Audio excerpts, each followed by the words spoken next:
este templo y en 3 días lo levantaré. Así de radical es el nuevo nacimiento. No se trata de remodelaciones, de algunos arreglos, no es empezar de nuevo como algunos pudieran imaginar, no es comenzar un nuevo trabajo, no es como comenzar una nueva relación, es mucho más que todo esto. Todo intento fuera del nuevo nacimiento es como intentar colocar plasma en un cadáver que está podrido. Es como colocar injertos de carne a un cuerpo que está en descomposición. ¿Sabe?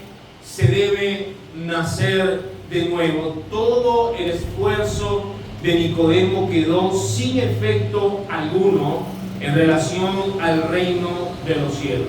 No importa tu religión, no importa tus costumbres, tus buenas acciones, no importa cuán buenos podamos parecer. Debes nacer de nuevo. La semana pasada vimos principalmente la necesidad absoluta del nuevo nacimiento. Hoy veremos cómo puede ocurrir el nuevo nacimiento y las consecuencias naturales del nuevo nacimiento. Jesús le dijo a Nicodemo que debía nacer del agua y del Espíritu. Y hoy vamos a descubrir a qué se refería Jesús cuando hablaba acerca de nacer del agua y del Espíritu. La última pregunta que vimos la semana pasada de Nicodemo a Jesús fue,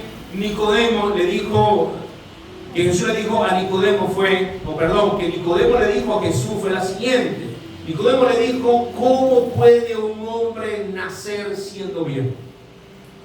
¿Puede acaso entrar por segunda vez en el vientre de su madre y nacer? Quizás esa sea la pregunta, o fue su pregunta, o puede ser aún la pregunta que nosotros podemos hacernos aún después de experimentar el nuevo nacimiento en nuestras vidas. Fíjense que en el texto Jesús señala lo siguiente, Él dice, el viento sopla de donde quiere y oye su sonido, mas ni sabe de dónde viene ni a dónde va. Así es todo aquel que es nacido del Espíritu. Es decir, no es tan fácil señalar cómo ocurre el nuevo nacimiento, pero es una realidad.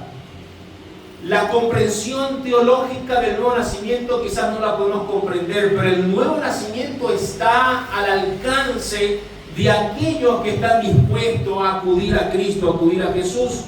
Sin embargo, la respuesta de Jesús en cuanto a esto es porque realmente no puede señalar de manera clara cómo es que ocurre este milagro del nuevo nacimiento. Pero Jesús lo que se dijo con toda claridad, con absoluta claridad y sin ninguna alegoría ni ambigüedad fue: debes nacer de nuevo. Debes nacer de nuevo. Respondió Jesús: de cierto te digo, el que no naciere de agua y del Espíritu no puede entrar en el reino de Dios. El que no naciere del agua y del Espíritu no puede entrar en el reino de Dios. Jesús señala entonces con toda claridad que el nuevo nacimiento es un nacimiento espiritual llevado a cabo por el agua y el Espíritu. A ver, nacimiento por el agua y el Espíritu. En este nuevo nacimiento no hay ninguna participación humana, pues está hablando Jesús del agua y del Espíritu, así que nos está hablando de un elemento diferente o distinto a lo que tiene que ver con el nacimiento natural de una persona.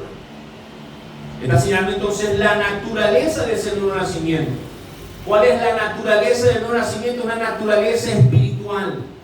En el nacimiento del agua y del Espíritu podemos señalar lo siguiente. Uno, el agua, cuando Jesús habla del agua, se está refiriendo al poder de su palabra que obra en el nuevo nacimiento por medio del Espíritu Santo. ¿A qué se está refiriendo? Al poder de su palabra que obra en el nuevo nacimiento por medio del Espíritu Santo. La obra de la palabra de Dios y el Espíritu van siempre en conjunto. La palabra y el Espíritu obran en conjunto para un nuevo nacimiento.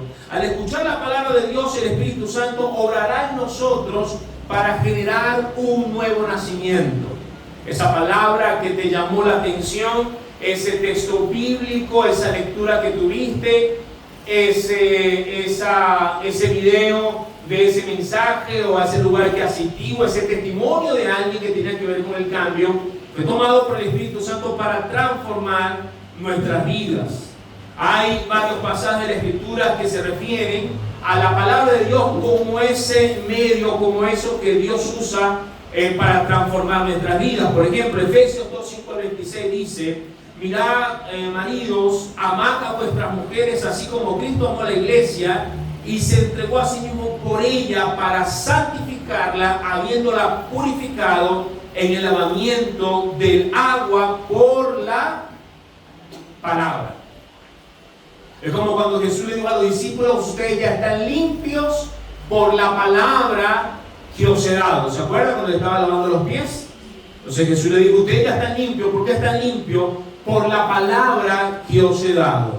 También dice primera de Pedro 1:23: siendo renacidos no de simiente corruptible, sino de incorruptible, por la palabra de Dios que vive y permanece para siempre. ¿Cómo es el nuevo nacimiento? Dice: por la palabra de Dios que vive y permanece para siempre. Santiago 1:18 dice: Él de su voluntad nos hizo nacer por la palabra de verdad, para que seamos primicias de sus criaturas. En segundo lugar, al hablar del agua también está refiriéndose al mismo Espíritu Santo. Recordemos aquel pasaje que Jesús dijo: el que cree en mí, de su interior. Vamos a leer un momento en Juan 7:38-39. Dice que iban a correr ríos de agua viva. Dice: el que cree en mí, como dice la Escritura, en su interior correrán ríos de agua viva. Esto dijo del Espíritu que habían de recibir los que creyesen en él. Es decir, cuando está hablando del agua, también se está refiriendo al mismo Espíritu. Se podría traducir entonces en este caso: el que no naciere del agua, que es el Espíritu mismo, del agua, que es el Espíritu Santo, se podría traducir de esa manera. ¿Ok? Entonces está hablando también del mismo Espíritu Santo. Ahora bien, aparte de estas dos cosas, escuche la palabra que estoy diciendo, aparte de estas dos referencias, deseo hacer una más al referirme al agua. Esta sería la tercera. Hago una referencia sobre nacer del agua por el bautismo en agua. Digo, escuche, aparte, porque no podemos colocar al mismo nivel de la obra del Espíritu Santo por medio de su palabra el bautismo en agua. No es lo mismo. ¿Por qué razón? Porque el bautismo en agua no es un medio de salvación. El bautismo no salva a nadie. Usted no es salvo por el bautismo, pero se puede tomar como una señal visible de haber nacido de nuevo. Es decir, el bautismo no te salva, pero podemos hacer referencia al pasaje que dice: nace del agua, viendo el bautismo como una señal visible, clara, pública de que hemos nacido de nuevo. Es decir, el bautismo como resultado natural del nuevo nacimiento. Es natural que una persona que ha nacido de nuevo tenga el deseo profundo en su corazón de ser bautizado. Eso ha de ser un resultado, escuche, del nuevo nacimiento. Veamos, por ejemplo, algunos ejemplos en la Biblia de aquellos que nacieron de nuevo y como resultado ellos pidieron el bautismo, anhelaron bautizarse, fueron bautizados o se les pidió que se bautizaran. Por ejemplo, Pablo, Hechos 9:18. 3 días después de su conversión estaba ciego y en ayuno, y después de eso recibió lo siguiente, dice: y al momento, después que Ananías oró por él, y al momento le cayeron de los ojos como escamas, y recibió al instante la vista, y levantándose fue bautizado. ¿Qué hizo después Pablo de su conversión? Se bautizó. ¿Qué hizo después de haber nacido de nuevo? Se bautizó. Los convertidos de Pentecostés, por ejemplo, escuche, al oír esto, se compungieron de corazón. ¿Qué habían escuchado antes de que se compungieran de corazón? ¿Qué habían escuchado? La palabra del Señor. Habían escuchado la predicación. Al escuchar el sermón de Pedro, dice la Biblia que ellos se compungieron de corazón. Ahí hubo un acto de regeneración en el corazón, en el alma de esta persona. Pero ¿cuál fue el resultado? Dijeron a Pedro y a los otros apóstoles: varones hermanos, ¿qué haremos? Esa pregunta muestra o señala de que estas personas habían nacido de nuevo, o el milagro de la regeneración ya había ocurrido en su vida, porque si estaban muertos, ahora se dieron cuenta que necesitaban hacer algo. Quiere decir que ya había una obra de regeneración en su vida. Así que le respondió Pedro. Pero les dijo: arrepentíos. Ese está en Hechos 2:37 al 38. Arrepentíos y bautícese cada uno de vosotros en el nombre de Jesucristo para perdón de los pecados, y recibiréis el don del Espíritu Santo. Es decir, la consecuencia natural de qué haremos, Pablo dice: arrepentíos. Ese es el nuevo nacimiento. Y como resultado, ¿qué dice? Bautícese cada uno de vosotros para perdón de pecados. Hechos 2:41 dice: así que los que recibieron su palabra fueron bautizados, y se añadieron aquel día como 3,000 personas. Es decir, la acción natural de la conversión en estas 3,000 personas fue el bautismo. ¿Qué fue? El bautismo. Dígalo sin miedo. Primero fue la conversión, se compungieron de corazón, recibieron su palabra, y después, como señal, se bautizaron. El carcelero. ¿Qué pasó con el carcelero? Vamos a ver Hechos 16, 30 al 33. Y sacándolos les dijo: señores, ¿qué debo hacer para ser salvos? Escuche, para ser salvos.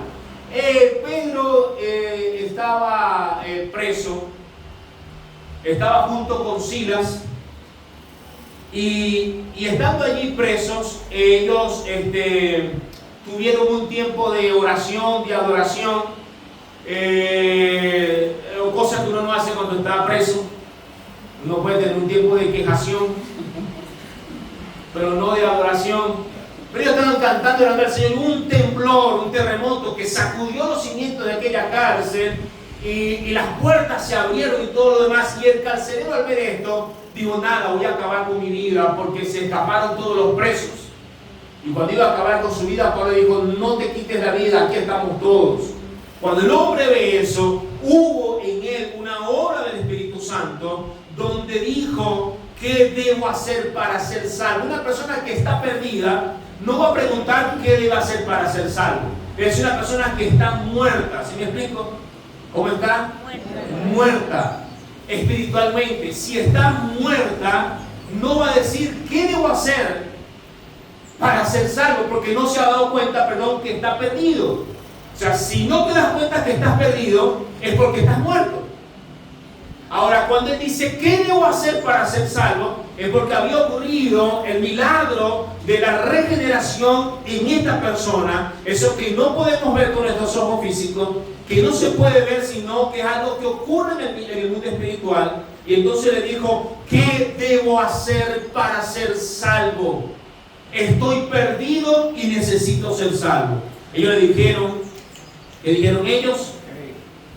Ellos dijeron: cree en el Señor Jesucristo y serás salvo tú y tu casa. Y les hablaron la palabra del Señor a él y a todos los de su casa. Y él, el carcelero, tomándolos en aquella misma noche, a aquella misma hora, les lavó las heridas, habían sido golpeados. Y enseguida, ¿qué hizo después de creer, después de nacer de nuevo? Se bautizó. Enseguida se bautizó él con todos los de su casa. Se da cuenta que el bautismo, aunque no lo podemos meter como una obra del nuevo nacimiento, podemos decir que nacemos del agua en el sentido como resultado visible de una transformación y un cambio que ha ocurrido en nuestro interior. Amén. ¿Qué pasó con el eunuco? Hechos 8:36 al 38. Y yendo por el camino llegaron a cierta agua y dijo el eunuco, ya había escuchado la palabra del Señor, dijo, aquí hay agua. ¿Qué impide que yo sea bautizado? Felipe dijo, si crees de todo corazón. ¿Qué tiene que hacer primero? Creer. Diga conmigo salvación. Diga conmigo nuevo nacimiento. Le dijo, bien puedes. Y respondiendo dijo, creo que Jesucristo es el Hijo de Dios. Mandó parar el carro, descendieron ambos al agua y le dijo a Felipe, nos vemos en 3 meses en los bautizos. Y le dijo a Felipe, nos vemos en la clase de preparación para bajar a las aguas. No, ¿qué le dijo? ¿Qué hizo? Descendieron ambos al agua, Felipe el eunuco, y le bautizó como resultado natural de un nuevo nacimiento. Aunque lo coloco por separado de lo anterior, debemos hacer referencia al agua en relación al bautismo, pues miro con preocupación a muchos, mis amados, que dicen haber creído en el Señor y no han tomado el paso de bajar a las aguas, no han tomado la determinación de bautizarse. Algunos quizás pueden decir, pastores, que tengo algunas situaciones que resolver, resuélvala pronto. Porque esto es una señal de dos cosas. Si tú has creído en el Señor, si tú has nacido de nuevo y no tienes ningún interés por el bautismo, están pasando solo dos cosas. O no has nacido de nuevo, o ignoras totalmente la importancia del bautismo, o menosprecias algo tan importante como el bautismo. Pero no tengo otra opción acá. O hemos nacido de nuevo, o no hemos nacido de nuevo. Por eso miro con preocupación que pasen los días, que pasen los meses, que pasen los años, y que muchos no hayan tomado la decisión de bajar a las aguas, porque eso debería de ser un resultado natural del nuevo nacimiento. ¿Sí o no? Allí entonces podemos decir, si nacemos del Espíritu, que como resultado seremos bautizados en agua. Ahora bien, el autor del nuevo nacimiento y generador de la vida espiritual es el Espíritu Santo. Escuchen, porque le he dicho varias cosas. Dicho esto, aunque la palabra actúa en conjunto con el Espíritu Santo, es el Espíritu Santo quien ejecuta en nosotros el nuevo nacimiento. Sin el Espíritu Santo no hay conversión. No hay conversión. Esa es la obra de las 3 personas de la Trinidad. La obra del Espíritu Santo, entre otras cosas que hace, es obrar la conversión de nuestras vidas, la conversión de nuestras almas. Se lo explico de la siguiente manera. Hace muchos años atrás, estando pequeño, yo en mi caso pequeño, niño, mi mamá leía la Biblia. Y eso lo hacía antes de su conversión. No había nacido de nuevo. Y eso le llamaba mucho la atención. Y una de las cosas que mi mamá hacía, o llegó a hacerlo en varias ocasiones, recuerdo vagamente, pero sí tengo recuerdo de esto, que me leyó la Biblia un día, y yo al siguiente día quería leerla otra vez, y al siguiente día le quería decir, no, vamos a leer nuevamente la Biblia, porque eso que dijo me llamó mucho la atención. Ahora, aunque había leído la Biblia, y aunque había escuchado la palabra de Dios, su conversión ocurrió tiempo después, años después. ¿Por qué razón? Porque el que ejecuta el nuevo nacimiento es el Espíritu Santo. En conjunto a la palabra del Señor, en primer lugar, por algún testimonio, algo que llamó la atención, alguna canción. Hay gente que ha escuchado una canción y esa canción, por eso es tan importante que nuestros cantos, mi amado hermano, no apunten a la emoción principalmente, sino que apunten a la doctrina bíblica. Y que por la doctrina bíblica nos emocionamos, por las verdades bíblicas, ¿verdad que sí? Por eso es tan importante que lo que cantamos sea conforme a la doctrina de las Escrituras, conforme a la palabra del Señor. Porque hay gente que ha escuchado un canto y ese canto contiene una verdad bíblica, y escuchando ese canto y hay una obra del Espíritu Santo en su vida, y comienza a llorar y comienza a decir: Señor, te necesito. ¿Por qué? Porque el Espíritu Santo está obrando en el corazón de esta persona. Ahora, el autor, diga conmigo, el autor del nuevo nacimiento es el Espíritu Santo. En el texto que leímos de la semana pasada, vaya rápidamente y va a encontrar 3 referencias al Espíritu Santo. Vaya al verso 5, dice así: respondió Jesús: de cierto te digo, que el que no naciere del agua y del Espíritu, ahí está la primera referencia, no puede entrar en el reino de Dios. Lo que es nacido de la carne, carne es, y lo que es nacido del Espíritu, segunda referencia, Espíritu es. No te maravilles de que te dije: o si es necesario nacer de nuevo. El viento sopla de donde quiere y oye su sonido, mas ni sabe dónde viene ni a dónde va. Así es todo aquel que es nacido del Espíritu. Así que hay 3 referencias. Ahora, pastor, estoy diciendo que es por la palabra o por el Espíritu. Yo lo que estoy diciendo es que el Espíritu Santo obra en conjunto a la palabra del Señor, pero el ejecutor del nuevo nacimiento, el autor del nuevo nacimiento, es el Espíritu Santo de Dios. Esa es su obra, la obra que se le ha dado al Espíritu Santo. Amén. Ahora, en este nuevo nacimiento no hay ningún tipo de intervención humana. Es obra de arriba, obra de los cielos. ¿Qué dice Juan 1:13? Dice: los cuales no son engendrados de sangre, ni de voluntad de carne, ni de voluntad de varón, sino de Dios. De Dios. En segundo lugar, como el autor es el Espíritu Santo, por lo tanto, lo que produce es un nuevo espíritu. Y ese nuevo espíritu produce cosas del Espíritu. Vaya al verso 6, lo que acabamos de leer. Lo que es nacido de la carne y lo que es nacido del Espíritu, Espíritu es. Escuche cómo lo traduce la Nueva Traducción Viviente. Dice así: el ser humano solo puede producir la vida humana, pero la vida espiritual nace del Espíritu de Dios. Y allí entonces, ¿por qué razón una vez que hemos nacido de nuevo comenzamos a tener un interés distinto y diferente por las cosas espirituales? La gente comienza a ver un cambio, una transformación en su vida, porque eso que ocurrió dentro de usted comienza a surgir y comienza a florecer. Y comenzamos a tener interés por lo espiritual. Comenzamos a tener interés por lo celestial. Dejamos de pensar en lo terrenal, en la vida pasajera, en el ahora, en la satisfacción de ahora. Y comenzamos a pensar en la eternidad. Comenzamos a pensar en la vida en los cielos. Comenzamos a pensar en una vida junto a Cristo. ¿Por qué razón?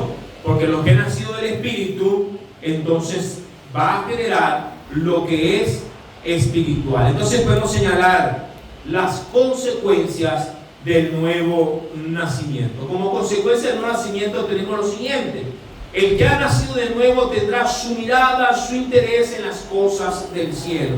Colosenses 3, 1 al 3 dice así: si pues habéis resucitado con Cristo, buscad las cosas de arriba, donde está Cristo sentado a la diestra de Dios. Poned la mira en las cosas de arriba, no en las de la tierra, porque habéis muerto y vuestra vida está escondida con Cristo en Dios. Segundo, el que ha nacido de nuevo ha de morir al pecado y a las obras de la carne, no se dejará dominar por ellas. Aunque estamos en un cuerpo carnal, ya el pecado no nos domina. ¿Cuándo pudimos resistir al mal? ¿Cuándo pudimos resistir al pecado y a las obras de la carne? ¿Cuándo? Cuando nacimos de nuevo. Antes de nacer de nuevo, todo intento terminaba en fracaso. ¿Se acuerdan? quiero ser una mejor persona, quiero cambiar, quiero ser diferente, quiero ser distinto. Y uno, aunque quería hacerlo, todos los fines de semana hacías un pacto que violabas a las horas después. ¿Sí? Quiero ser distinto, quiero ser diferente. Pero fracasábamos. ¿Por qué fracasábamos? Porque nuestra naturaleza nos dominaba, la naturaleza del mal, la naturaleza del pecado. ¿Cuándo dejó de dominarnos el pecado? Cuando nacimos de nuevo. No significa que no batallemos, pero ya no hay dominio del pecado sobre nosotros. Y si el pecado te domina, hay dos cosas: o estás descuidado en tu vida, en tu relación con Dios, en tu comunión con Dios, o no has nacido de nuevo. Una de las dos cosas está sucediendo. Pero, ¿qué sucede cuando nacemos de nuevo? Lo terrenal muere en nosotros, ya no somos dominados por el mal. Ya no es el mismo deseo por la carne, ya no es el mismo deseo por las cosas pecaminosas. Colosenses 3:5 nos dice: haced morir pues lo terrenal en vosotros, fornicación, impureza, pasiones desordenadas, malos deseos y avaricia, que es idolatría. También dice la Escritura sobre aquellos que han nacido de nuevo lo siguiente: por la obra del Espíritu Santo. Romanos 8:11-15 dice: y si el Espíritu de aquel que levantó de los muertos a Jesús mora en vosotros, escuche, el que levantó de los muertos a Cristo Jesús vivificará también vuestros cuerpos mortales por su Espíritu que mora en vosotros. Así que, hermanos, deudores somos no a la carne, para que vivamos conforme a la carne, porque si vivís conforme a la carne, moriréis. Mas si por el Espíritu hacéis morir las obras de la carne, viviréis, porque todos los que son guiados por el Espíritu de Dios, estos son hijos de Dios. Pues no habéis recibido el espíritu de esclavitud para estar otra vez en temor, sino que habéis recibido el espíritu de adopción, por el cual clamamos: Abba, Padre. El capítulo 7 de este mismo Romano, encontramos a Pablo hablando de aquel conflicto entre la carne y el espíritu, donde él decía: el bien que quiero hacer no lo hago, y el mal que no quiero es el que hago. Pero escuche, el capítulo 7 de Romanos tiene un capítulo 8. Muchos, para justificar su condición carnal, o cuando queremos justificar nuestra condición carnal, nosotros, entonces vamos a Pablo y decimos: náguara. ¿Cómo decimos? Náguara. Si Pablo, que se le apareció Cristo y que recibió revelaciones del tercer cielo, decía tal cosa, el pecado que mora en mí y todo lo demás, ¿qué quedará para nosotros? Bueno, yo creo que Pablo te haría así. ¿Cómo te haría Pablo? Así. Sigue leyendo. Sigue leyendo. O sea, lee un poquito más adelante. ¿Por qué? Porque Pablo termina diciendo: los que son guiados por el Espíritu, ¿verdad?, son hijos de Dios y han muerto a la carne. Es decir, ese conflicto entre la carne y el Espíritu muere, lógicamente, en nuestra comunión con Cristo, con su Espíritu y con su palabra.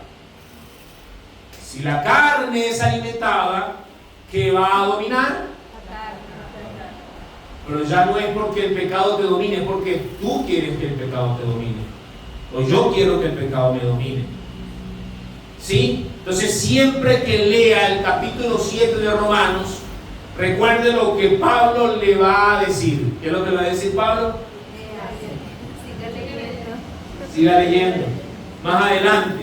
Porque los que son nacidos de Dios son hijos de Dios, y ellos claman: Abba, Padre. Amén. Entonces, hay un nuevo nacimiento. ¿Qué otra cosa? Ahora pasamos a ser miembros de la familia de Dios. Si yo soy hijo de Dios y tú eres hijo de Dios y él es hijo de Dios, y tenemos todos un mismo Padre, ¿en qué nos convertimos nosotros? ¿Ah? Yo sé que a muchos no digan que le digan hermano. ¿A le gusta que le digan hermano? ¿Sí? Y cuando está con los inconversos, y alguien va pasando por un lado, le gusta que le diga hermano Carlos. Bueno, es que somos miembros de una misma familia, por eso somos hermanos. Y no debemos avergonzarnos de nuestros hermanos, porque nos avergonzaríamos de nuestro Padre y nos avergonzaríamos de Cristo también, quien es nuestro hermano mayor. Tenemos un hermano mayor, poderoso. Amén. Pero pasamos a ser entonces miembros de la familia de Dios. Ahora, hay un misterio lógicamente en el nuevo nacimiento. El verso 3 al 7 dice: no te maravilles de que te dije, os es necesario nacer de nuevo. El viento sopla de donde quiere y oye su sonido, mas ni sabe dónde viene ni a dónde va. Así todo aquel que es nacido del Espíritu Santo. ¿Sabes que el viento es real? ¿Sí? ¿Alguna vez has sentido el viento que te da en la cara? Ahora, ¿puedes tomar el viento? ¿Puedes señalar el viento? No, sabes que la brisa va hacia algún lado. Está soplando y sabes dónde va, pero no lo ves. Así es el nacimiento. El nuevo nacimiento es un nacimiento espiritual. No lo podemos ver porque es espiritual. Sin embargo, para identificar el nuevo nacimiento, ¿qué tenemos que ver? Los frutos. Te dice: quiero saber si esta mata es de mango, es de pera, es de aguacate, ¿de qué será esa mata? Vaya y vea los frutos. Y el fruto le va a decir de qué es esa mata. Ahora bien, las vidas son transformadas, esa es una realidad. La vida es cambiada, esa es una realidad. Hay un vocabulario distinto, nuevo, diferente. Hay una conducta que es cambiada, que es transformada. Y todo eso comienza a florecer, comienza a salir. Y la gente se pregunta: ¿qué está sucediendo con este pana que ya no quiere compartir con nosotros? ¿Qué estará sucediendo con el convive? Que ya no hace las mismas cosas que hacía antes, nos ha abandonado. Y quizás te dicen: aquí te esperamos una vez más. Pero te dice: que el Señor te reprenda. ¿Por qué? Porque realmente hay un cambio. Ahora quieres estar con los hermanos, quieres venir a la iglesia, quieres las cosas de Dios, las cosas de arriba. Ahora bien, después de toda esta explicación, Nicodemo debió haber entendido lo que Jesús le está diciendo. Sin embargo, pegado o cegado por el velo de la carne de su propia religión, pregunta una vez más. Respondió Nicodemo y dijo: ¿cómo puede hacerse esto? ¿Cuál fue la respuesta de Jesús? Vean el verso 10. Respondió Jesús y le dijo: ¿eres tú maestro de Israel y no sabes esto? Mis amados hermanos, Nicodemo debía saber, como maestro de Israel, a quién Jesús se estaba refiriendo. ¿Saben por qué? Porque lo que Jesús estaba diciendo no estaba velado, no estaba cegado en el Antiguo Testamento. Sin embargo, dejemos eso para la próxima semana. Vamos a hacer una lectura superficial de los siguientes versos. Y la semana que viene vamos a continuar. Vamos a hacer una lectura superficial del verso 14 al 15. Dice así. Vaya conmigo. Dice, del verso 11 al 13. Dice así. De cierto os digo que lo que sabemos hablamos y lo que hemos visto testificamos, y no recibí nuestro testimonio. Si os he dicho cosas terrenales y no creeréis, ¿cómo creeréis si os dijere las celestiales? Si os dijere las celestiales, ¿dónde me quedé? Nadie subió al cielo. 13. Nadie subió al cielo, sino el que descendió del cielo, el Hijo del Hombre que está en el cielo. Todo esto que haremos ahorita lo vamos a dejar para la próxima semana. Sin embargo, vayamos para terminar los últimos dos versos, versos 14 y 15. Dice así: y como Moisés levantó la serpiente en el desierto, así es necesario que el Hijo del Hombre sea levantado, para que todo aquel que en él cree no se pierda, mas tenga vida eterna. Hoy te invito, hoy te reto a colocar tus ojos en Jesucristo. Una de las cosas más, uno de los tipos más grotescos de Cristo en el Antiguo Testamento es la serpiente colocada en el asta. ¿Cómo es eso de que esta serpiente es tipo de Cristo? Nos puede gustar todos los tipos de Cristo, pero este es como grotesco. Pues estamos hablando de una serpiente que fue montada en un asta. Vayamos un momento a lo que dice, a la referencia de Jesús en relación a este pasaje en Números capítulo 21, versos 4 y 5. Vamos a ver un momento. 4 al 9. Y con este pasaje vamos a terminar. Dice, después, Números 21, 4 al 9. ¿Alguien puede prender la luz de acá, por favor? Esta, sobre todo esta. Dice, después partieron del monte de Or, camino del Mar Rojo, para rodear la tierra de Edom, y se desanimó el pueblo por el camino. Y habló el pueblo contra Dios y contra Moisés. ¿Por qué nos hiciste subir de Egipto para que muramos en este desierto? Pues no hay pan ni agua y nuestra alma está fastidiada de este pan tan liviano, así como una vez se queja de la comida, ¿verdad? Cansado de comer lo mismo. Así estaba el pueblo. Y Jehová envió entre el pueblo serpientes ardientes, es decir, víboras, que mordían al pueblo, y murió mucho pueblo de Israel. Entonces el pueblo vino a Moisés y dijo, hemos pecado por haber hablado contra Jehová y contra ti. Ruega a Jehová que quite de nosotros estas serpientes. Y Moisés oró por el pueblo. ¿Y cuál fue la respuesta? Y Jehová dijo a Moisés, hazte una serpiente ardiente, es decir, de bronce, y ponla sobre un asta, y cualquiera que fuere mordido y mirare a ella, vivirá.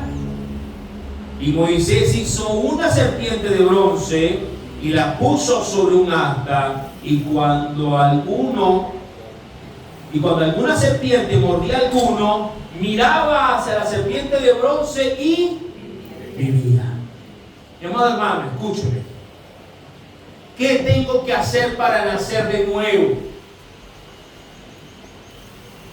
Mira a Jesús. Todos nosotros fuimos mordidos por la serpiente del pecado. Todos nosotros fuimos contaminados. Todo ser humano.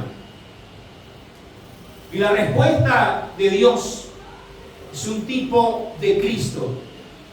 ¿Qué tenía que hacer el pueblo? Mirar hacia arriba. Y así como era una serpiente de bronce, es decir, no había veneno en ella, Cristo, al ser tomado como este ejemplo, era un ser inocente, sin culpa, sin maldad y sin ninguna de estas cosas. Y somos llamados nosotros a mirar a Cristo hoy. ¿Qué hemos de hacer para nacer de nuevo? Hermano, si no puedes comprender o no comprendemos todo este asunto, no hay ningún problema con esto. Una cosa tienes que saber hoy. Debes poner tus ojos en Cristo Jesús. ¿Cómo nacemos de nuevo? Tienes que mirar a Cristo. Allí en la cruz del Calvario. Míralo a Él. Mira a Jesús. Y el que miraba a la serpiente era curado. Cuando miramos a Cristo en la cruz, tomando mi lugar y tu lugar, podemos nosotros experimentar el nuevo nacimiento. Podemos venir a Él y quizás decir, como dijo el carcelero, ¿qué he de hacer ahora? O quizás decir, como dijeron aquellos que se convirtieron, ¿qué hemos de hacer? Se compungieron de corazón. ¿Qué hemos de hacer? ¿Qué has de hacer hoy? Poner tus ojos en Cristo Jesús. para experimentar el nuevo nacimiento. Yo quiero guiarte en una oración. Vamos a cerrar nuestros ojos. Las oraciones que nosotros hacemos acá es solamente un modelo que podemos ofrecerte para que en esa oración tú pongas tu corazón, tú puedas poner tu propia necesidad, hacerlas tus propias palabras. A veces podemos tomar las oraciones de la Biblia para expresar esta necesidad de Jesús. A veces podemos decirle como le dijo el salmista en el Salmo 51. O quizás podemos decirle como le dijo el ladrón en la cruz: acuérdate de mí, Señor. Me encanta esa oración. No era una oración elaborada, pero era una oración desde la necesidad profunda, desde entenderse perdido, desde el verse perdido y entenderse de esa manera, verse de esa manera, mirar a Jesús y mirar su única esperanza, Cristo Jesús. Quizás nos veamos como Nicodemo cuando clamó tras Jesús. No sé si mi oración sea la que quieras usar hoy, o quizás el Espíritu Santo ponga su propia oración en tu corazón hoy. Pero lo que sí quiero decirte es que cual sea la oración que hagas, el modelo que quieras seguir, ve a Jesús y clama a Él. Clama a Cristo hoy. Al mirarlo en la cruz y decirle: te necesito, Señor. Te necesito. Te necesito. Haz una pausa en tu vida hoy. Detente un momento, pon pausa. No hay nada más importante en esta vida que encontrarnos con Cristo. Pon pausa a tus pensamientos. Olvídate de lo que está a tu lado. Olvídate de ti mismo y mira a Jesús hoy. Mira al Señor y ora a Él. Habla con Él, por favor. Hazlo de todo corazón. Clama a Cristo: Señor, te necesitamos hoy. Quiero tener la convicción